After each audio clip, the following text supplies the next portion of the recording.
Welcome to the Audience Converter Podcast, the podcast for converting your audience from strangers to loyal fans. We dive deep and discuss how entrepreneurs, consultants, and coaches can level up their business to help more people in the world. Now here's your host, the creator of the Audience Conversion Method, Kimberly Weitkamp. As an entrepreneur, you wear all of the hats: bookkeeper, sales specialist, customer service, social media manager, marketing director, and of course, you have to find the time to do your actual job, the reason you became an entrepreneur in the first place and decided to help people. It's really difficult to find the time to do your own tasks, much less create your own marketing. That's why I've created the Audience Conversion Method Live, a 4-week course that's going to dive deep into the framework I've created to help my clients plan out their next 12 months of marketing. No more wondering if you're writing the right stuff, if you're posting in the right places, or what you should be doing the next time you sit down to create your own marketing. Join me on the waitlist and be the first to receive information about how to sign up and be eligible for an early bird bonus. Go to theaudienceconverter.com/waitlist-AC-live. I want to welcome you to this episode of the Audience Converter Podcast. Today, we're going to be talking about a really important topic. I think a lot of us are eager to get back to this, and that is in-person networking and how to make sure we're doing it correctly. And to help me cover this topic today, I have the wonderful Lori Saitz, who started life as an extremely shy child, and I can definitely sympathize with this. She hated talking to people she didn't know. And then when she launched her first company in 2003, suddenly she found herself going to networking events. In order to let people know about Zen Rabbit Baking Company and the Gratitude Cookie, she had to find clients and referral sources and get over her fear of walking into a room where she didn't know anyone. So today she's harnessed that fear, and she's a networking strategy coach, author, and speaker who not only feels comfortable meeting new people, she actually enjoys it. She teaches in-house workshops at conferences and through her private client program. She created the Confident Connections Quick Start video program, and using her 25 years of experience in marketing and communications, helps others get over their fear of walking into a room full of strangers. So Lori, I want to say welcome to the show. Thank you so much for being here, and I'm really excited to dive into this topic. Thank you for having me. I'm excited to be here. Absolutely. And, a lot of us, we're getting back out there. We're doing the networking thing again, kind of harnessing that in-person connection. And I just want to know, what you have in that introduction is just, it's so powerful, because I was definitely that person. I started my business. I went to my first conference. I was in a room. I was like, I hope no one approaches me. I don't want to talk to people. And then I realized, well, I paid to be here. I better get started, right? Doing something so that I can meet all the people who can become my future clients. So tell me a little bit about your journey and kind of what brought you to what you do today. Yeah. So when I started my first business, like you said, I had to go to events to meet people who could become clients, who could become referral sources, who could become strategic partners. Because back in 2003, the internet wasn't what it is today. Social media wasn't what it is today. So meeting people in person was the primary way to make connections. And I still remember walking into that very first chamber meeting and looking around and seeing everyone looked like they were already best friends with everybody else in the room. And I was the only one who didn't know somebody. That was really intimidating. I can imagine. And just for those of us who can't recall exactly, Facebook became public, the first social media, in 2006. So this is before social media. This is the infancy of the internet. And the best options were really to go to in-person local events and meet a bunch of people. Yeah, exactly. So how did I kept going back though. Here's the thing, because I wanted my business. I so badly wanted my business to work that drove me past the fear of going to the rooms, stepping into those rooms, going to the events. I kept signing up, kept going back. So I don't remember exactly. I remember how it felt. I don't remember if I had any conversations during that first event. I may not have. I may have just stood at the side of the room and looked around and left after 15 minutes. But I kept going because that was the only way I was going to make that business succeed. And along the way, I learned some things. So, and it became easier, as I'm sure you found too, right? The more you went, the easier it got. For sure. I was really lucky in that the first conference I went to, one of the speakers was, her whole spiel was about how to do the networking thing for introverts, which worked really well for me. Perfect. But it was scary. And quite honestly, there are still times, especially like the first 10, 15 minutes of a conference where you get there, as you said, right? There's all these strangers, they all seem to be in conversation and you're like, how do I become a part of this? I don't really know. So, you kept going back, you conquered your fear. And then how did you decide to start teaching others how to do this? And how did you gain those skills? So to back up for 1 second, I've always been really good at building relationships with people. I have friends that I've had since we were babies in a crib. And so that's my thing, is building relationships, holding on to friendships and relationships, even when other people are lazy about it. And I've had people tell me that they really appreciate that I do it because they're bad at it, but they value the relationship and they're glad that I am good at it. So, but the walking into a room full of strangers part, which is what you do in networking events, that was the hard part for me. So one-to-one conversations, that was easy. So once I figured out how to make it more one-to-one conversations, even in a big room of a lot of people, then I started figuring out, okay, all right, I know how to do this. And so then more people were asking me how I was building relationships, how I was coming away from networking events and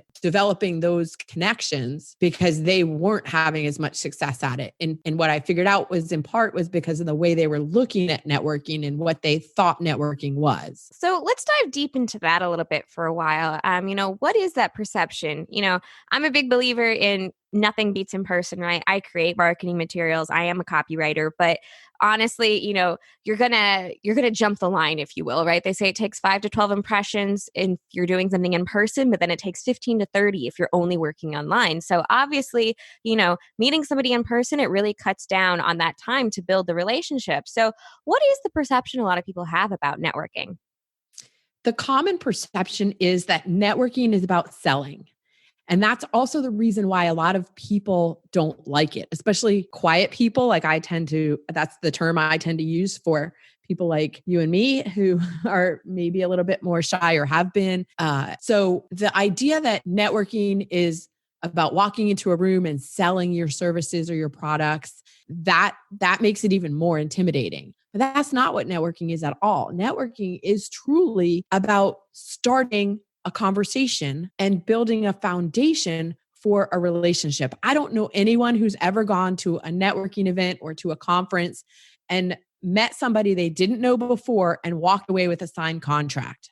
Like, that's just not how it happens. And so if we can reframe it to be, you're just going and making new friends, making new connections, that takes away the anxiety, a little bit of the anxiety. For sure. And it's one of those things, right, where especially as an entrepreneur, where you kind of get to choose who you work with. It's going to be people you want to work with. So it's got to be somebody who you actually get the opportunity to get to know a little bit. Sure. Right. And then, as you mentioned, so in-person networking, so as humans, we are still wired to connect interpersonally, no matter how much online contact we can have. And I have recently started calling online and social media platforms, they're communication platforms. They're not really connection platforms, even though, LinkedIn uses the term connections. It's not really a connection until you've actually had a conversation with somebody or had some interaction. Just pushing a button and accepting does not make somebody a true connection. Absolutely. And that's, especially if they were a stranger beforehand and you say, yes, okay, I want to be connected. And then immediately you get a pitch. Like, that's what you're talking about, where it's, oh, you're a stranger, here, buy my stuff. It doesn't work online and it definitely doesn't work in person. No, right. Well, even if you don't get the pitch, just being connected to somebody on social media is not a real connection. And so going back to the in-person thing, that's where you're making a real connection. You're face to face with somebody, you're in their energy field. And I know that sounds kind of woo-woo, but it is actually something that will affect your uh, the way that you feel about somebody and how much you can learn about somebody. There's being face to face and having, it's just a different level of connection Absolutely. that you can't get any other way. For sure. And I mean, I think we've all felt that too, where like, even though you've literally just met somebody and then the next time you see them at another event, you're like, oh, it's so wonderful to see you again, because you had that true connection in person, as opposed to, oh, we've been connected online for like 3 years. Oh, how nice it is to see you. How wonderful. But it's not that true. Oh, I'm excited to see you again, because you didn't get that initial connection that was in person. Yeah. And then you just made a comment that is the thing is too, yeah, sure. You can make acquaintances online and then take them offline to meet. And then it takes it to another level. Absolutely. I mean, even when you're in like group programs and when you are quote unquote face to face because you're using Zoom, there's still something missing. And being able to like actually connect in the same room, it does make a difference. Mm-hmm. Yeah. Yeah, it does. And so then once you have made a connection online, offline at an event, it's easier. It's certainly, social media certainly makes it easier to then stay in touch and stay engaged with them, which is why I then advise, sure, go connect on LinkedIn or Facebook or wherever you want to. And that helps build the relationship, but it's not a substitute for. Definitely, definitely, because you have to have that initial connection somewhere. And even if it is, as you said, right, online, and then you make that connection offline, now there's no excuses for claiming you can't follow up with someone, right? Because there's just so many different avenues you can use. Right. And I find it interesting that LinkedIn is spawning these LinkedIn local groups now where you can go and meet up with LinkedIn people in person. I had no idea about that, but I find that very intriguing. Mm-hmm. Mm-hmm. Of course, LinkedIn thinks, LinkedIn has its Pro Finder option, and it'll only send things that are local to you. And half the time, it's like people who are a good 5 to 7 hour drive away from me, and they want to work with someone in person only. And I'm like, that's not local, LinkedIn. That's not local. Yeah. Well, they're facilitating it minimally, but these groups are popping up in a lot of geographic areas across the world. Awesome. So if somebody does decide to go to a networking event, right, which is a really great way to kind of, so much of what we focus on is scaling as an entrepreneur. How do I grow bigger? But there's nothing that really replaces that in person. And, now the new thing is you have to do activities that don't scale, like going to in-person networking events. So what is success at a networking event? How would somebody know if they've been successful? Great question. And I would start with the recommendation that you set a goal before you go to a networking event or a conference. What is it that you want to accomplish? And that's how you're going to measure your success. So, for example, it could be meeting a specific person. Someone's speaking and you want to meet them, and meeting that person is your goal. Or you're going because you're looking for a specific resource, and you're going to ask the people you meet if they've had any experience working. Can they make any recommendations for this new resource? Maybe it's a virtual assistant, maybe it's a printing company, maybe it's a social media, somebody who can help with social media, whatever it is. And maybe it's as simple as, my goal is to meet 3 new people. And once you've met those 3 people, you can leave the event feeling accomplished. I've got to admit, that was my goal.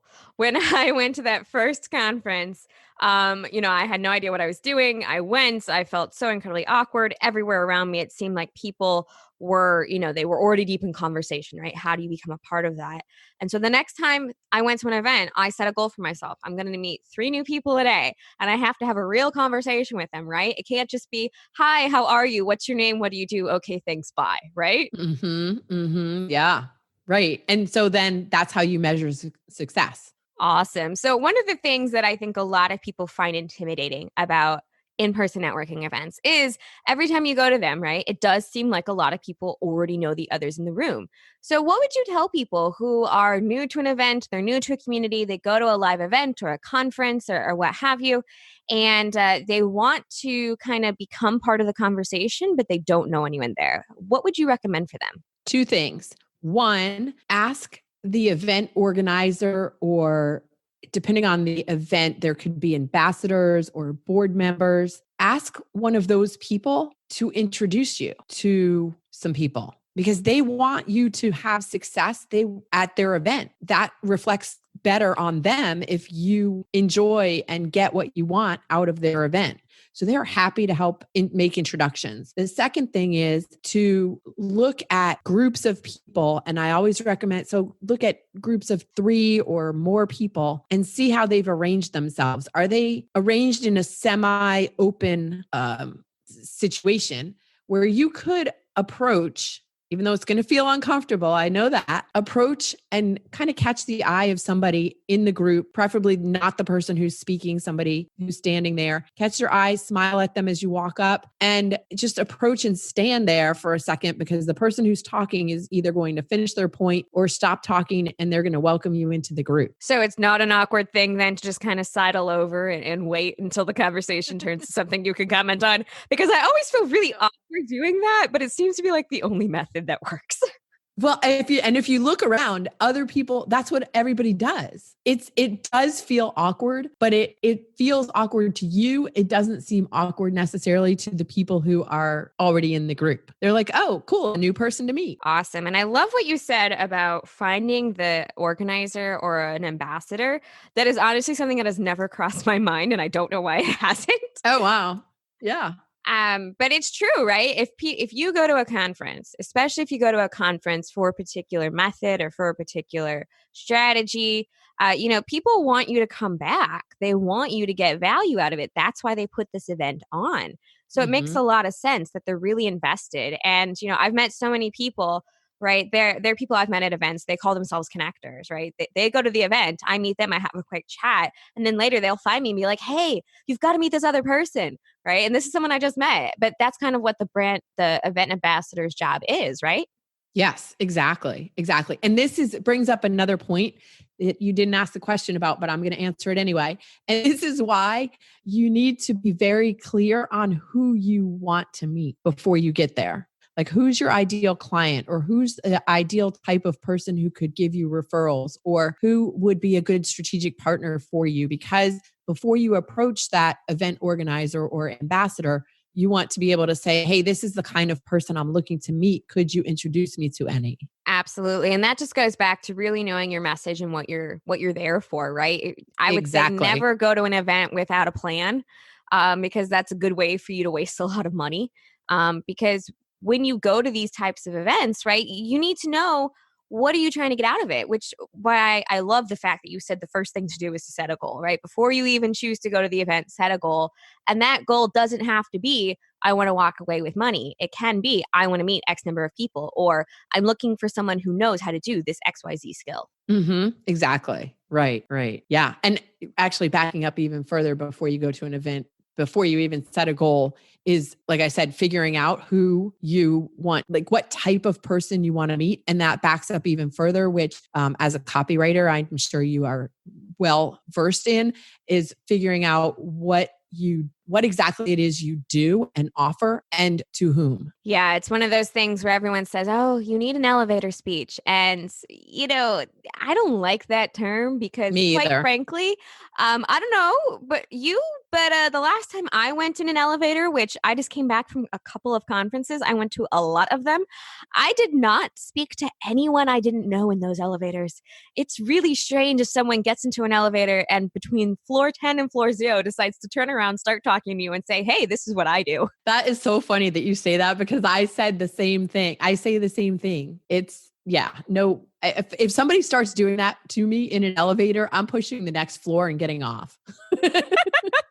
But it's true because, there's all these experiments you can do to like go against cultural norms. And one of them is to walk into an elevator and face people instead of facing the doors.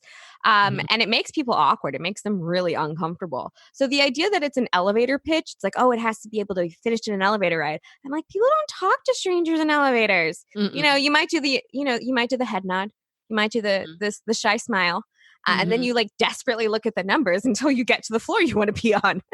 Right. Yeah. So I don't advise the elevator pitch either. I prefer the term positioning statement. And it's not even really a statement. It's just getting clear on how to answer that what do you do question, which is the most awful question you could possibly ask. I advise anyone to never ask that question. At the same time, you are going to be asked it, so you better have an answer prepared. All right. So you've found your most awful question to ask, which I usually ask it sarcastically and then laugh, and then we jump into another random topic. But what is the good questions? What are the really great and fantastic questions to ask at a networking event? So many other questions that could be asked because the what do you do question doesn't really tell you anything about the person at all. So one of my favorite questions to ask is, what are you excited about working on right now? And people love that question because it can be answered in regards to business or not. Maybe it's coaching their kids' baseball team, whatever it is, it gives so much freedom in answering it. And people are really excited to tell you what they're excited about. It's so true, right? People love talking about themselves. And if they are at an event that has to do with business, about 40 minutes in, you're probably tired of being asked a question about what do you do and what's your business. So they're looking for like real conversation. So giving that opportunity, I love the way you phrased it. It was, what are you excited about working on right now? Because it does leave it open to so many different opportunities. Yeah. I mean, and there's so many other questions, what are you looking to get out of being here? I'm a huge proponent of literacy. So I love reading. So I will ask, have you read any good business books lately? You could ask, have you listened to any great podcasts lately? There's so many more substantial, interesting questions to ask to get into a more substantial conversation. And the reason you really want to do that is not just to make the moment better, because who wants to be stuck in a shallow, horrible, meaningless conversation? But when you're then after the event is over, the follow-up, I would argue, is the most important part of a networking event. If you've had a substantial conversation, your follow-up is going to be far easier. Absolutely. And, we're almost out of time, and we've talked about so many great things about, what to expect at networking events, how to reframe it in your mind, the importance of still making that in-person connection. So if you had to tell people one piece of action to take after listening to this episode, what would it be? Make sure you do your follow-up. So true. Yeah. So, right. Walk away, get the other person's contact information. Don't just hand out your cards randomly. Get their information. It puts you in control of doing the follow-up, and then actually do the follow-up, because everybody has the best of intentions and very few people actually follow through. Absolutely. And I would also argue that, if it's still within a few days or weeks of you going to that event, they gave you their card, you had a great conversation, they are busy, you're busy, still do the follow-up. Agreed. Completely agree. Yes. Oh, wonderful. So Lori, thank you so much again for coming on and sharing your wisdom with the Audience Converter audience. I know that's fun to say. And, if people want to learn more about you and what you do, or want to get some more resources from you, where can they go? Yeah, my pleasure to have been here. They can go to my website is zenrabbit.com. I have a book called How to Feel More Confident, Comfortable, and Courageous at Networking Events. And that is at zenrabbitbook.com. And I know you'll put LinkedIn. I'm available at LinkedIn, on Facebook, YouTube, Instagram, not so much. I have an account there, but right? Yeah, all the social medias pretty much. Awesome. So we will have all of those links in the show notes. And did you say that you had a secret resource for people that can help them pump themselves up before going to a networking event? Yeah, that's right. I do. It's a networking meditation. It's 5 minutes. It's free, and it is available at zenrabbit.com/meditation. And we can put that in the show notes as well. Fantastic. So Lori, thank you again so much for coming on and sharing with us about all the wonderful things to do and not do at networking events. Until next time. Thanks for listening to the Audience Converter Podcast. For more information and important links about today's show or for access to our website, visit theaudienceconverter.com. Take a moment to rate and review on Apple Podcasts or wherever you get your podcasts.